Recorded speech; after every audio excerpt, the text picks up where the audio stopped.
Un aclariment sobre la situació del professorat interí i les negociacions que han tingut en el marc de la vaga indefinida. Sabeu que en les nostres propostes dels tres sindicats estava el manteniment de l'acord del professorat interí i millores de les vostres condicions laborals. Finalment no ha entrat. La conselleria ho hem defensat i la conselleria en els diferents acords que ens ha enviat avui mateixa fa una estona no l'ha incorporat. Això no significa, òbviament, que deixem de lluitar per el professorat interí, per mantenir l'acord i per incrementar millores.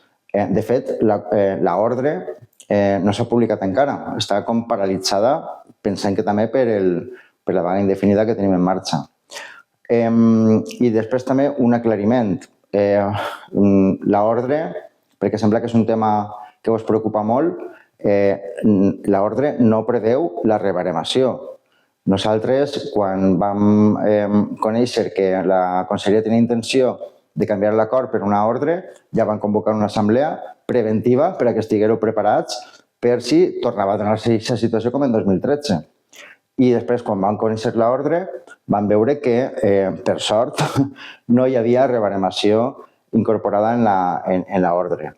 Si es publica l'ordre i en un futur n'hi ha previsió de rebaremar, òbviament s'ha de tornar a modificar aquesta ordre, s'hauria de tornar a passar per mesa de negociació i en aquest moment saltarien les alarmes i tornaríem al carrer com vam fer en 2013.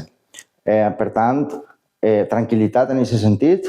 El professorat interí, des del punt de vista nostre, continuem defensant-lo i continuem lluitant per ell i que no estigui inclòs en aquests acords no significa que no continuem lluitant per la millora de les vostres condicions laborals i especialment per evitar la rebaremació.